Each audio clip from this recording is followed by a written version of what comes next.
네, 정치권 이슈 짚어보겠습니다. 국민의힘 성일종 의원, 민주당 김성환 의원 두 분 나오셨습니다. 어서 오십시오. 네, 안녕하십니까. 오늘 이 얘기부터 좀 해보겠습니다. 국회 윤리위원회 특별위원회, 윤리특별위원회가 오늘 오전 10시에 회의를 했고요. 김남국 의원에 대한 징계안을 상정하기로 했습니다. 민주당이 낸 것도 있고 국민의힘이 낸 것도 있는데 일단 속도가 좀 중요할 것 같습니다. 어떻게 전망하세요? 속도도 중요한데 지금 윤리위에 제소되어 있는 의원들이 여러 명 있지 않습니까? 네. 이제 최근에 김남국 건이 불거졌습니다만 태용 의원 4.3 사건을 폄훼한 것도 올라가 있고 네. 조수진 의원 이태원 참사 논의 중에 청담동 술자리 관련한 얘기를 해서 국정조사를 방해했다는 혐의도 올라가 있고요. 네. 신원식 의원은 우리 민주당을 북한하고 내통했다 이렇게 허위 사실을 한 것도 네. 지금 윤리위에 제소되어 있는데 전혀 안 다뤄지고 있습니다. 네. 그런 부분을 포함해서 윤리위가 기존의 윤리위에 제소된 건을 공정하게 또 신속하게 함께 다루어서 공정성을 잃지 않으면서도 지금 김남국 건까지를 같이 처리하는 게 타당하지 않을까 싶습니다. 네, 의원님.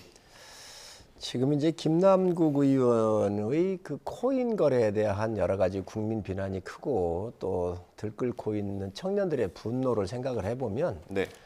민주당이 빨리 정리를 해야 돼요. 또 과거 선례를 보더라도 검수완박할 때에 김기현 당시 국민의힘의 원내대표가 법사위원장 자리 가서 앉았었단 말이죠. 네, 네. 그거 할 수 있는 거예요. 그런데 그거를 직회부 해가지고 30일 동안 본회의에 못 들어오도록 이 윤리적인 조치를 다 했었거든요. 네. 근데 지금 아마 민주당도 이 김남국 의원 사건이 너무 크다가 보니까 여러 가지 조그만 사건들을 끌어다가 이렇게 자꾸 대비를 하는 것 같은데 그러면 그럴수록 저는 민주당이 불리하다고 봐요. 예. 거대 여당이어서 지금 못하는 게 없잖아요. 노란봉투법에서 간호사법에 모든 것들 지금 다 처리하고 있잖아요. 그럼 이걸 왜 못 처리하는가? 국회법에 할 수 있습니다. 김기현 전 원내대표 처리하듯이 전 지금도 할 수 있거든요. 이거를 왜 이렇게 미적대는가? 빨리 해야 저는 민주당이 유리할 거라고 생각을 합니다. 요거 제가 조금 정정하고 확인을 해야 될 필요가 있는데 김기현 의원 건은 아마 그 국회법 조항이 조금 달랐던 걸로 기억합니다. 그 위원장석을 점거하거나 이랬을 때는 그 윤리특위를 거치지 않고 본회의에 바로 할 수 있도록 되어 있거든요. 그건 한번 확인해 보시면 좋을 것 같고. 그 예. 말씀을 하시더라도 똑같습니다. 뭐든 다수당이기 때문에 할 수가 있거든요. 그런데 예. 김남국 의원은 뭐냐면 국회의원이잖아요. 지금 코인 시장에 여러 가지 문제점을 있는 걸 알고 있거든요. 네. 그러면 본인이 이런 문제점이 있는 것들을 법적으로 어떻게 입법을 해서 정상적인 시장으로 만들어야 될 것인지에 대한 진지한 고민을 하라고 국회의원을 국민이 뽑아준 건데 네. 그 허점을 이용을 해가지고 본인이 거기에서 예를 들면 여러 불법에 가까운 일들을 해온 거거든요. 그러니까 지금 이게 아주 들끓고 있는 거고 정말 쓰레기 코인들을 가지고 또 이게 여러 가지 김남국 의원이 일을 낸 거 아니에요. 그러다가 보니 또 떳떳하지 못하니까 자금 추적이 불가능한 클립 같은 지갑에 넣고 이런 일을 했단 말이죠. 그렇기 때문에 이에 대한 부담이 민주당이 굉장히 커요. 그렇기 때문에 민주당이 다수당이고 그렇기 때문에 저는 민주당이 빨리 정리하는 게 당을 위해서도 좋을 거라고 생각을 합니다. 그러니까 윤리위원회에 제소한 건과 관련해서는 당연히 그 합당한 절차에 거쳐서 하는 게 맞지 않겠습니까? 예. 굳이 이 건 가지고 미루자 이럴 생각은 전혀 없습니다. 네. 다만 대장동 건하고 비슷한 성격인데 처음에 대장동 건 관련해서 이재명 대표를 그분이라고 해서 얼마나 공격을 했습니까? 그런데 파면 팔수록 일종의 국민의힘 인사들하고 소위 50억 클럽의 소위 고위 검찰들만 잔뜩 나왔지 않습니까? 예. 이번 건 같은 경우도 결국 이제 이해 충돌이 실제로 있었냐 이 부분에 대한 조사 때문에 소위 위메이드가 국회에 몇 번 출입했냐 누구를 만나냐 이걸 조사한 거 아니겠습니까? 네.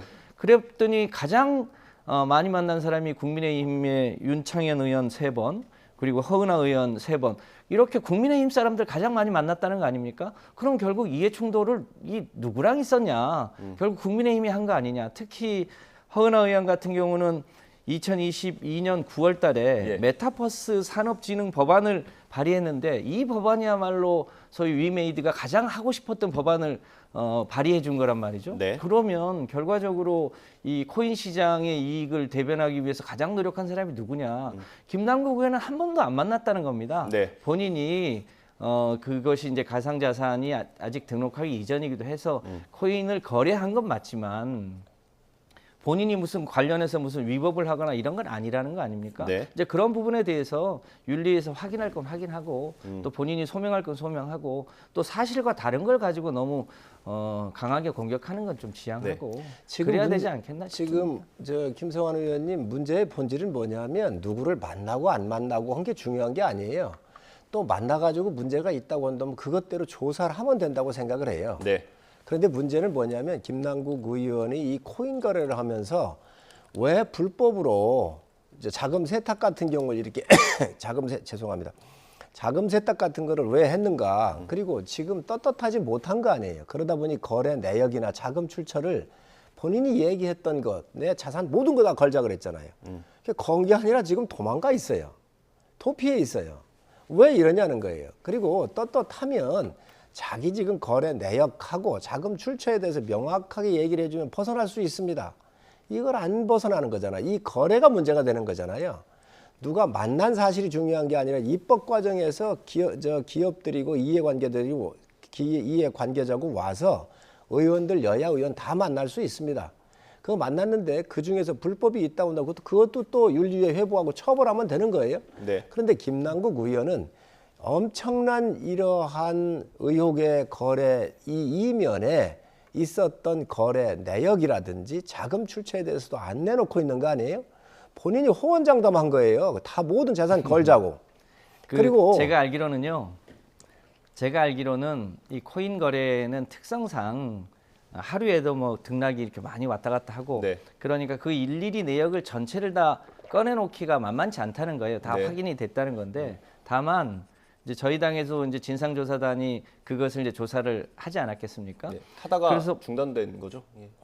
아니 실제로 그 양이 많아서 그렇지 본인이 본인의 계좌를 다 꺼내놨다는 거예요. 예. 꺼내놓고 그러니까 들여다볼 수 있도록 다 꺼내놨기 때문에 실제로 무슨 불법이거나 혹은 뭘 감췄거나 이런 게 없다는 거거든요. 네. 다만 이제 그때 이제 상임위 쉬는 도중에 거래를 한 것 때문에 그건 본인이 이제 도덕적으로 이제 잘못을 시인을 한 경우고요.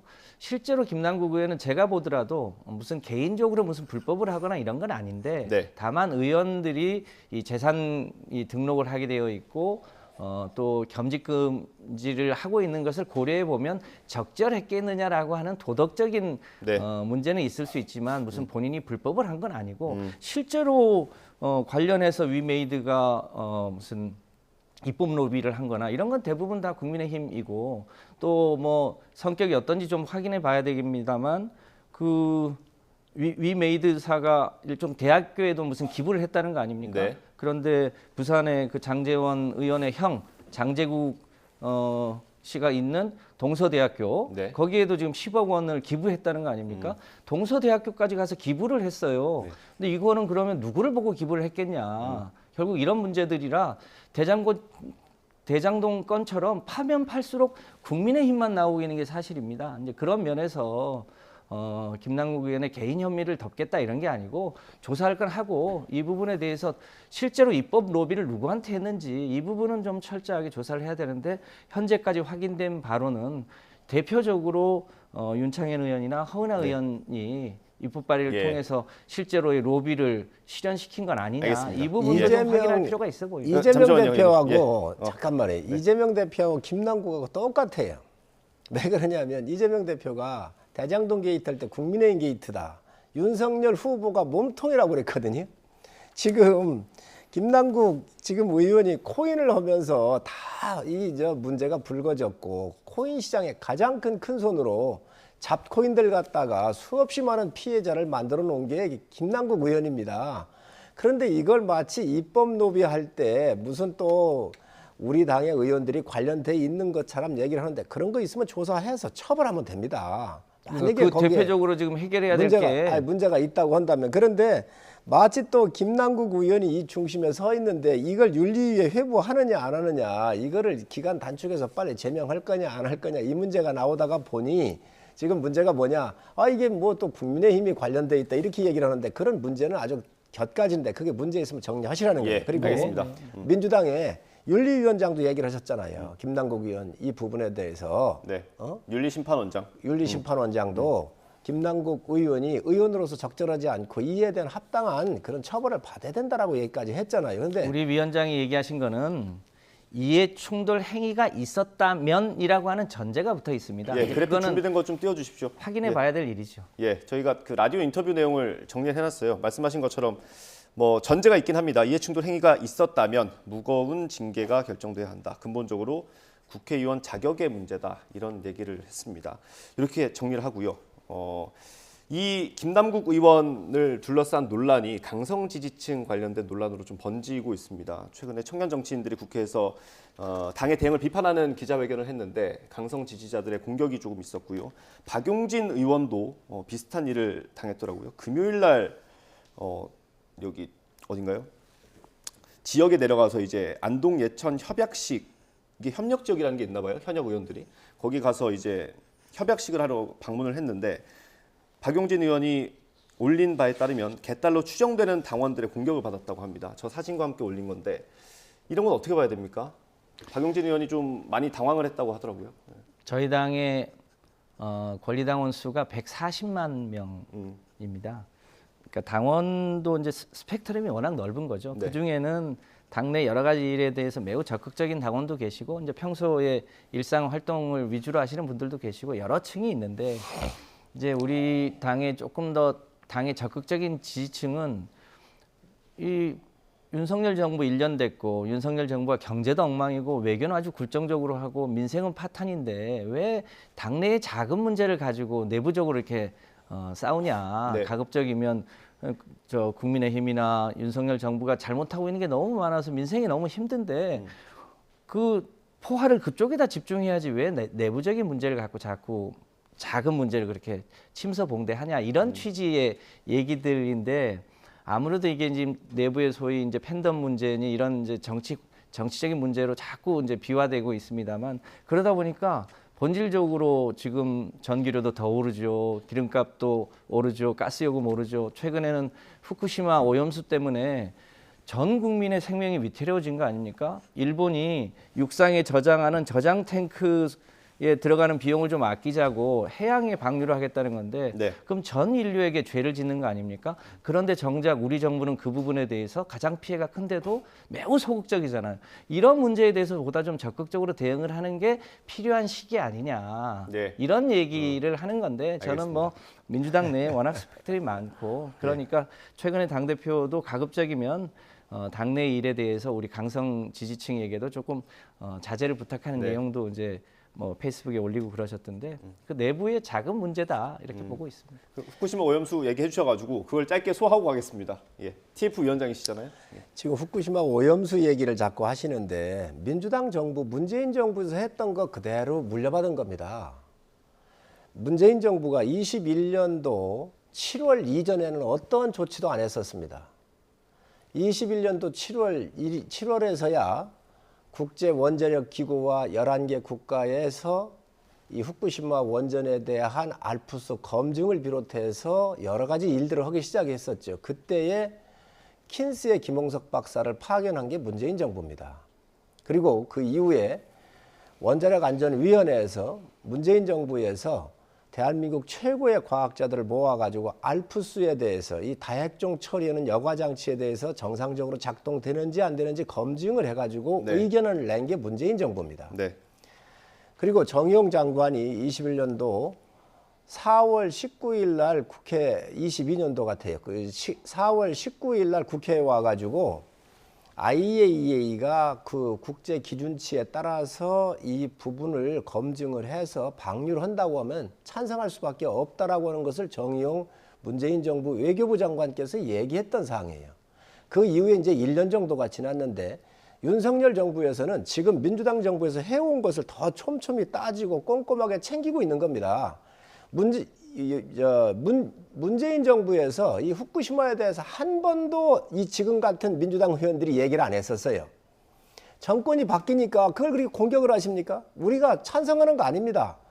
우리도 방류 안 하면 좋지요. 그러나 일본이 국제 기준이나 국제법적으로 이 기준에 맞춰서 방류한다고는 우리가 막을 방법이 없기 때문에 이것을 좀 더 꼼꼼하게 챙기고 더 우리가 요구하고 시찰단도 보내서 더 한번 체크하지 않은 부분이 있나를 우리는 보자고 하는 거예요. 네. 그런데 민주당 정부에서 국제 기준치적으로나 여러 가지 문제가 없었을 때 찬성 안 할 방법이 없다고 해놓고 지금 와가지고 우리 이 바다가 오염이 된다? 이렇게 해가지고 어민들이 피해 입었을 때 민주당이 책임지세요. 또 왜 그러냐면 광우병 얘기를 해가지고 미국산 쇠고기 먹어가지고 지금 세계에서 한 명이라도 죽은 사람이 있거나 광우병 걸린 사람이 있습니까? 성주 사드 때문에 참외 농가들이 다 갈아엎었잖아요. 많이 갈아엎었습니다. 매출이 뚝 떨어졌어요. 이제서 5천억 대 정도 올라갔다 그래요, 올해. 성주 사드 먹어가지고 문제된 사람이 있었습니까? 지금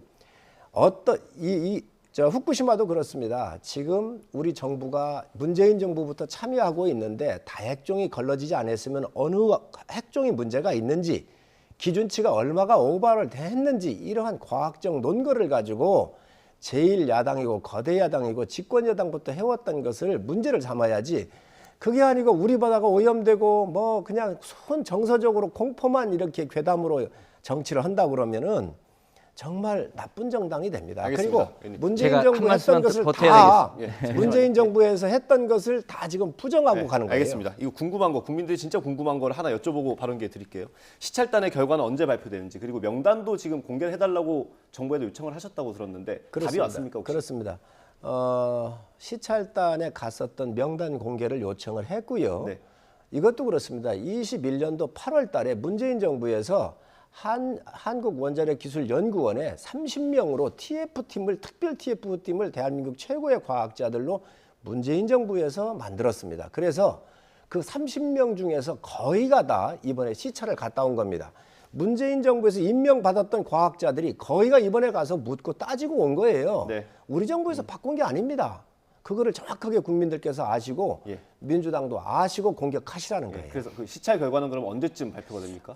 이 요청을 했기 때문에 과학적 분석을 더 할 게 많이 있습니다. 그래서 그것을 중간에 한번 할 건지 아니면 최종 보고서가 나오고 난 우리가 분석한 모든 자료를 최종적으로 예. 정리한 다음에 할 건지는 협의를 한번 해보겠습니다. 그러나 빠른 시간 내에 네. 국회에 와서 좀 보고를 해주십사는 말씀을 드리고 야당에도 필요하면 야당에도 갔다 온 결과에 대해서 설명을 드리도록 가급적이면 상임위에서 이렇게 보고하고 질의하는 시간도 있으면 좋을 것 같긴 합니다. 그것도 당연히 예. 있을 거고요. 하지 예. 말라기도 있을 거고요. 예. 예, 우리 의원님 마지막 발언 듣고 이 성일정 주제는 의장님 마무리할게요. 이제 말씀을 하셨는데 국민의힘이 장기인 것 같아요. 자기들이 불리한 여건의 얘기만 나오면 전 정부에서 어떻게 했다, 뭐 그걸 승계했다, 탓이다 이런 얘기 주로 하시는데 이 후쿠시마 오염수 건은 일본이 이제 어떻게 처리할지를 계속 고민하지 않았겠습니까? 근데 해양 방류를 한다고 하니까 그때가 이제 초기였고 정의용 장관이 국회 나가서 3가지 조건을 붙입니다. 그 3가지 조건이 우리 국민들이 안심할 수 있어야 하고 그 처리를 하는데 한국의 전문가가 참여할 수 있어야 되고 몇 네. 가지 조건을 붙여서 얘기를 한 건데 네. 사실은 그 조건이 다 실행되지 않았거든요. 네. 그리고 중간중간에 명백하게 반대한다고 하는 의사도 전달을 했습니다. 그것이 문재인 정부가 했던 일이고요. 지금 최근에 국제 이제 보건기구 회의에서도 그렇습니다만 그 중국 정부도 예를 들면 가장 피해를 많이 보는 데가 한국하고 중국 아니겠습니까? 네. 중국 정부도 그게 만약에 안전하다면 일본의 호수에다가 그거를 방류해라. 왜 태평양에 방류하냐? 태평양에 방류하면 인근 국가도 다 피해를 보는 거 아니니? 정말로 안전하다면 자기네 호수에다가 방류해라. 뭐 이런 얘기도 하고 네. 이제 지난번에 우리 성일정 의장님도 이게 오염수냐, 원전 오염수냐, 처리수냐 얘기하셨습니다만 정말로 이게 처리해서 안전한 거라면 그 국민의힘이 그 초청했었던 그 영국의 과학자에게 실제로 마셔보게 하든지 그렇게 해야 되는데 실제로 마실 수 없는 물이라는 거 아닙니까? 이제 그런 것들 감안해 보면 자기네 나라에서 생긴 일을 그렇게 국제 문제화하는 일본의 입장을 대변하는 듯한 그래서 대한민국의 대통령이 왜 대한민국 국민의 편을 들지 않고 일본 정부의 편을 드냐 총독부의 무슨 대리자냐 이런 얘기를 듣고 있는 거 아닙니까? 이제 그런 면에서 지금 보면 좀 더 우리 국민들의 우려 이런 거를 해결하기 위해서 보다 적극적으로 나서야 되는 것을 왜 네. 전임 정부 탓을 하고 알겠습니다. 있는지 모르겠다. 지금 요거 의원님, 한- 저희가 요거 시간이 많이 요거 지나서 한 말씀만 좀 하게. 짧게 부탁드립니다. 정말 자, 짧게. 지금 뭐 총독분이 이런 얘기를 하면 안 돼요. 다 반일 감정의 기본을 두고 있거든요. 이걸 호수에 버리면 되지 않냐 그런데 바닷물입니다. 바닷물에 호수에 버립니까? 그리고 일본 앞바다에다가 버립니다. 그런데 이 물이 북태평양을 통해서 카나다로 해서 미국으로 해서 돌아오는데 5년 이상이 걸리잖아요. 7개월 걸리죠. 자, 어떻게 7개월이 걸려요? 자, 그래서 이렇게 돌아오는데 이거를 너무 과학적으로 무지한 거예요. 앨리슨 교수가 이 세계적인 방사능 학자인데 저희가 초대한 게 아닙니다. 원자력 학회에서 초대를 한 겁니다. 그래서 이분이 와서 워낙 세계적인 학자니 국민들이 불안해하니 우리 기자들이 와서 물을 수 있도록 제가 기자들의 질문에 공간을 만들어 드린 거예요. 그걸 명확하게 아셨으면 좋겠고. 알겠습니다. 네. 이 정도로 마무리하시죠. 왜냐하면 이게 뭐 물론 국민들의 불안감을 좀 잠재울 수 있는 자리가 필요하긴 합니다만 이렇게 논쟁만 하다 보면 괜히 불안감을 키울 수도 있기 아니 때문에. 근데 예. 제2의 광우병과 사두개단 같은 경우가 되지 않도록 해줬으면 좋겠고 분명한 것은 이게 과학적 기준, 국민 안심하는 것은 과학적 기준을 가지고 얘기합니다. 그러니 뭐가 과학적으로 문제가 있으면 제기를 하라. 예, 그걸 알겠습니다. 여야가 함께 해야 되는 겁니다. 예. 예, 시찰단의 결과가 발표되면 또 의원님 모시고 또 TF 위원장이시니까요. 의원님 모시고 다시 한번 얘기 나눠보도록 하고요. 아까 하던 얘기를 좀 이어가겠습니다. 오늘 본회의가 이제 2시쯤 열리죠. 2시로 예정이 돼 있죠. 본회의. 네. 거기서 이제 민주당 윤관석 의원, 이성만 탈당을 했으니까 무소속이겠군요. 윤관석 의원, 이성만 의원의 체포동의안이 보고될 예정입니다. 일단 소속이었으니까요. 기류가 어떤지 또 전망은 어떻게 하시는지 궁금합니다. 대체로 체포동의안 관련해서는 우리 당이 무슨 당론을 정하거나 그러지는 않습니다. 그래서 더군다나 이제 탈당을 한 상태인데 다만 이제 체포동의안이 오면 그 구속 영장을 청구한 사유가 뭔지 네. 뭐 이런 걸 좀 살펴봐야 되는데 아직 그 내용까지 다 파악이 안 됐기 때문에 이제 오늘은 이제 보고가 되고 다음번 본회의 때 처리가 될 거 아니겠습니까? 네, 그럼 12일쯤?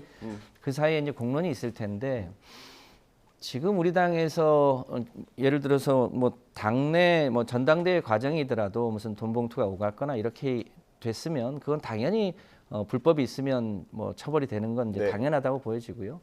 다만 검찰이 너무 과도하게 정당의 행위에 관여하는 거 아니냐. 죄가 있으면 기소하고 법원에 가서 그 판단을 받으면 되는데 건건이 지금 아주 작은 사안도 체포동의안을 이제 하고 있단 말이죠. 네. 이것은 검찰이 너무 정치화된 거 아니냐. 특히 최근에 윤석열 정부 이제 1년 지나면서 우리 국민들이 못 살겠다고 아우성 아닙니까? 네. 아까도 얘기했지만 경제도 아주 엉망이고 외교 관련한 것 민생은 아주 파탄이고 이런 상황을 일종의 정치적인 눈을 국회로 돌려서 마치 국회의원들이 체포동의안 뭐 부결 과정에서 특권을 누리고 있는 거 아니냐로 시선을 돌리기 위해서 하는 건 아니냐 이런 의혹이 있습니다. 그래서 죄가 있으면 당연히 그것에 상응하는 처벌을 받아야 되겠습니다만 네. 너무 정치적으로 의도를 갖고 하는 건 아닌가 싶은 우려가 한편으로 있습니다. 예. 이 사건을 국민들께서 정확하게 아시는 분은 좀 아시고 많은 분들께서 모르고 계신데요. 이정근 민주당 서초위원장이 네. 박모 씨 사업가하고 돈 거래를 한 겁니다. 그 돈을 안 갚았잖아요. 이게 고발이 되고 사기로 고발하고 뭐 이렇게 하다가 보니 여기에 이 이정근 위원장 압수수색을 했는데 오랫동안 썼었던 이 휴대전화. 휴대폰을 어머니 집에 갖다 놨다가 이것을 압수물로 나와서 보니 이 사건까지 연결된 거잖아요. 네. 여기에 무슨 정치적인 보복이 있거나 아니면 검찰이 여기에 검찰권을 하면서 검찰이 무엇을 가지고 했다는 겁니까? 저희가 고발하거나 기획한 거 아무것도 아닙니다. 이정근 위원장과 박모 씨 사업관 그리고 그로부터 이 돈을 갖다가 정치자금으로 쓰고 한 이런 것들이 지금 나온 거잖아요. 네. 그래서 이 문제가 나온 건데 이것을 왜 정치검찰이라고 공격을 하고 왜 윤석열 정부를 공격을 하는지 모르겠어요. 외교 얘기를 하는데 윤석열 정부만큼만 외교하라 그러십시오. 윤석열 대통령 어디 가서 혼밥 9개 안 먹었고 우리 저 같이 갔었던 기자단들 얻어맞지 않았고 작은 봉우리 큰 봉우리 이런 얘기 안 했습니다. 그래서 이 사건이야말로 정말 민주당 내부로부터 나왔었던 문제거든요. 네. 이에 대해서 전당대회에서 돈 봉투가 뿌려지고 문제 있었던 것들이 생생하게 육성으로 나왔고 진술이 나오고 있는 거 아닙니까? 그러니 이것도 민주당이 정말로 여기에 이 법을 제대로 세운다든지 또 민주당 복원적 차원에서 바라봤을 때 저는 민주당이 이 문제를 결재해야지 할 문제라고 생각을 합니다. 네, 알겠습니다. 뭐 저도 뭐 그 취지에 대해서 만약에 잘못이 있었으면 당연히 처벌을 받아야죠. 그 액수의 과다의 문제는 아닙니다. 우리 당원들이 가끔 왜 국민의힘은 옛날에 수백 수천억씩 차떼기까지 하셨던 당이 그러냐 이런 얘기도 합니다만 네. 별건으로 죄가 있으면 아무리 소액이더라도 그것에 대한 뭐랄까 이제 처벌을 받는 게 당연할 텐데 만약에 그 검찰이 그런 정도의 투명한 잣대를 들이대면 왜 김건희 여사의 이 주가 조작건에 대해서는 여전히 수사조차 안 하냐? 그 장모건 제대로 조사도 안 하고 서면 조사로 끝냈다는 거 아닙니까? 예. 그리고 지금 박영수 전 특검 지금 대통령과 가깝다는 이유로 50억 클럽 제대로 조사 안 하고 있지 않습니까? 다른 잣대를 공정하게 들이대면 자신의 잘못에 대해서도 공정하게 잣대를 들이대야 되는데 자신에게는 그야말로 솜방망이 처벌을 하고 혹은 뭐 신용만 하고 그 상대에 대해서는 없는 먼지까지 털어대는 이 불공정함에 대해서 우리 국민들이 지금 정부가 공정하지 않다는 측면에서 네. 정치 검찰 얘기를 하고 있는 것 새겨드려야 될 대목이라고 저는 생각합니다. 알겠습니다, 의원님. 아니, 의원님, 저희가요 6분밖에 안 남았어요. 다음 주제 해야 됩니다. 오늘 사실 간호법도 오늘 본회의에 오를 예정인데 재표결하면 아마도 국민의힘에서 반대하기 때문에 이거는 뭐 이전에 양국관리법 사례처럼 폐기될 걸로 예상이 되고요. 이건 저희가 뉴스 초반부에 취재기자가 자세히 설명해드렸으니까요. 선관위 특혜 채용 얘기를 좀 해보겠습니다. 오늘 노태학 선관위원장이 일단 처음으로 입장을 밝혔습니다. 국민께 심력기초 송구하다. 그리고 전수조사를 하겠다. 국민의힘에서는 선관위원장이 자리에서 물러나야 된다고 주장하시는 거고요. 그 이유는 뭘까요? 지금 선관위 자체가 좀 문제가 많잖아요. 부정 채용 문제도 있었지만 옛날에 소쿠리 문제도 있었고 특히 이 부정 채용, 저 특혜 채용이죠. 네. 정확한 말씀은 특혜 채용인데 아빠 찬스를 이용했다는 거 아니에요. 예. 그러면 선관위 사무총장하고 사무처장을 비롯해서 집행부가 물러났습니다. 그러면 선관위원장은 이런 것들이 문제가 됐을 때 사전에 다 정리를 선제적으로 했어야 돼요. 그게 네. 기관장입니다. 그걸 못했잖아요. 그러니 그에 대한 도덕적 책임이 있다고 저는 봐요. 특히 대법관은 도덕적 책임을 지는 도덕적 책임에 더 막중한 자리라고 생각을 해요. 그런데 지금 선관위 자체가 지금 컨트롤이 안 되고 있잖아요. 완전히 혼란에 지금 빠져 있잖아요. 그럼 이거에 대한 책임이 누구한테 있는가? 저는 그런 측면에서 선관위 위원장이 책임지는 게 맞다고 생각을 합니다. 그래야 네. 국민들도 납득을 하실 겁니다. 예, 의원님. 그 있어서는 안 되는 자녀 특혜 채용 얘기인 것 같습니다. 예. 그 사무총장, 뭐 차장, 뭐 전 사무총장의 자녀들이 이제 특혜로 채용됐다는 거 아닙니까? 뭐 아직까지는 의혹이긴 합니다. 의혹인데, 예, 그래서 그 부분에 대해서는 명명백백하게 밝히고 그 책임을 당연히 처벌하는 게 순서겠지요. 다만 이 사안이 벌어진 게 지금 노태학 중앙선거관리위원장이 취임하기 전에 벌어졌던 일이라는 거 아닙니까? 네. 그러면 사실상 도의전 책임은 있을 수 있지만 사실상 본인이 뭐 그걸 방조했다든지 이런 책임은 없는 건데 본인이 이 부분에 대해서 책임을 지고 사퇴하라고 하는 것은 좀 과도한 공격 아니냐 하는 건데 이제 저희가 의심하는 것은 지금 정부가 곳곳에서 소위 자기 사람 심기를 지금 하고 있거든요. 네. 그러니까 다른 이 건이 처음이 아니고 지금 방송도 윤석열 정부에 대해서 조금 뭐랄까 바른 소리를 하는 앵커들은 지금 다 쫓아내고 있는 거 아닙니까? 네. 그런 것처럼 곳곳에 속이 자기 사람 심기를 하려고 하는데 책임이 없는 사람까지도 책임을 물어서 사퇴시키고 자기 사람을 심으려고 하는 일종의 선관위를 장악하기 위한 일종의 술수 아니냐 이런 의심이 있습니다. 이제 그렇게까지 하는 건 너무 과도한 거 아닌가 싶습니다. 문재인 정부가 들었을 때 그 블랙리스트 해가지고 이 김은경 환경부 장관이 네. 구속이 됐었잖아요. 정말 말단까지 다 내쫓았습니다. 예. 윤석열 정부에서 지금 안 나간 사람 많습니다. 다 임기 거의. 지금 그걸 비교를 하십시오. 그래도 민주당이 할 얘기가 있는지. 자, 지금 이 선관위의 이야기를 하는데 아까도 말씀을 드렸지만 선관위 위원장은 굉장히 도덕적인 자리예요. 네. 그리고 대법관이 선관위 위원장을 겸임을 하고 있잖아요. 뭐 그게 관례라고 하더라고요. 정해져 있는 건 아니고. 그렇습니다. 네. 자, 그러면 지금 선관위의 이런 혼란에 대한 책임은 당연히 져야지요.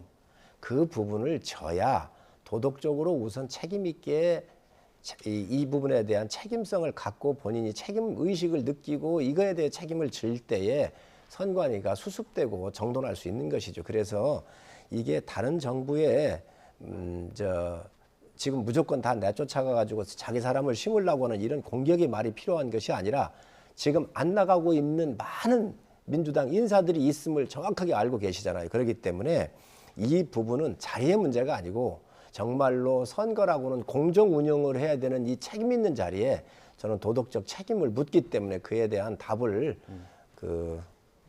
선관위 위원장께서 저는 해주시기를 기대합니다. 예, 이게 어떤 국회 차원에서 제도를 개선하고 이런 부분도 필요할 것 같긴 한데 어떻습니까? 이게 선관위라는 곳이 사실 뭐 정치권에서도 함부로 이렇게 얘기할 수 없는 부분 아닙니까? 이게 공정성 그렇습니다. 시비에 휘말릴 수 있기 때문에 제도적으로 좀 바꿀 수 있는 게 있을까요? 이제 그런 것 때문에 대법관 출신을 중앙선거관리위원장으로 하고 가급적 여야가 관여하지 않도록 해놓고 또 선관위 내에도 그 이제 사무국을 독립시켜서 예. 정치적으로 중립을 지키라고 구조를 짜놨는데 정작 그 안에서 지금 부패가 생긴 거 아니겠습니까? 예. 그래서 이 부패 문제는 정치적으로 중립성을 지키는 문제와 다른 차원에서 그 내부에 부패가 생기지 않도록 하기 위한 일종의 절차나 안전장치는 차제히 좀 만들어야 되는 거 아닌가 싶습니다. 국감은 대상이죠. 국정감사 대상이긴 합니까? 고지 한번 확인 한번 해보겠습니다. 제도적으로 보완할 부분이 있을까요? 저는 제도적으로 보완하기 전에 선관위 위원장이 이러한 자녀 특혜 채용에 대한 문제는 이미 아주 오래전에 보고받았어요. 그리고 이 문제가 이번에만 나온 게 아니고 그 전에도 한번 나왔었거든요. 그렇기 때문에 인지 시점이 중요한 것이지요. 네. 선관위 위원장은 책임을 지는 자리잖아요. 그러면 이걸 보고받은 게 뭐 1, 2주 전이 아니고 굉장히 오랜 시간 전에 선관위 위원장께서 보고를 받았으면 그때 이 부분을 본인이 정리를 했었어야지요. 못하고 지금까지 와가지고 이 선관위를 거의 와해 상태까지 몰아간 책임이 왜 없습니까? 도덕적 책임뿐만 아니라 주의에 대한 책임이 있습니다. 그렇기 때문에 선관위 위원장이 책임을 지고 빨리 수습을 하고 선관위가 중립지대에서 대한민국의 선거를 관여하고 공정하게 운영하는 기관으로 되살려야 되겠다 하는 것이 국민의 지금 요구 아닙니까? 그러니 이에 대한 전 책임을 지는 게 맞다고 생각을 합니다. 예, 뭐 마무리 발언 한 1분 정도 시간 될 것 같은데 의원님 덧붙이시겠습니까? 아까도 말씀드렸습니다만 윤석열 정부가 곳곳에서 일종의 이제 소위 자기 사람 심기를 하고 있는데 특히 방송 쪽은 최근에 더 그 도가 지나친 것으로 보여지고요. 또 총선이 얼마 안 남아 있다 보니까 선관위도 자기 사람을 심기 위해서 과도하게 지금 정치적으로 공격하는 것으로 보인다고 판단됩니다. 이제 그런 점에서 좀 오해가 없게 하려면 그야말로 자기랑 가까운 김건희 여사에 대한 주가 조작 문제라든지 자기 장모에 대한 공흥지구 처벌권이라든지 이런 것에 대해서 좀 공정하게 하고 지금 특검 올라와 있지 않습니까? 특검이 실제로 발효되기 이전에 공정한 수사를 통해서 대한민국 검찰이 공정하다는 것을 먼저 증명하고 다른 얘기도 하는 게 맞지 않나 싶은데요. 네. 아까도 얘기하셨습니다만 지금 곳곳에서 소위 이 자기 사람 심기 위해서 KT 사장도 그렇게 했죠. 네. 심지어 포스코도 그렇게 하려고 했었죠. 그 외 여러 기관들까지도 소위 이 빨대를 꽂으려고 하는 그런 행태부터 전 중단하시고 예. 그러면서 국가 운영을 하시는 게 맞는 거 아닌가 싶습니다. 알겠습니다. 저희가 시간이 다 돼서요. 여기서 마무리해야 될 것 같고 아까 말씀드렸던 선관위도 국정감사 대상이긴 하네요. 뭐 국회도 그렇고 언론도 그렇고 좀 감시 기능을 제대로 발휘하면 이런 일이 없지 않을까 싶습니다. 오늘 말씀 여기까지 듣겠습니다. 성일종 의원이었고요. 김성환 의원도 함께했습니다. 감사합니다. 고생하셨습니다. 네, 감사합니다. 감사합니다.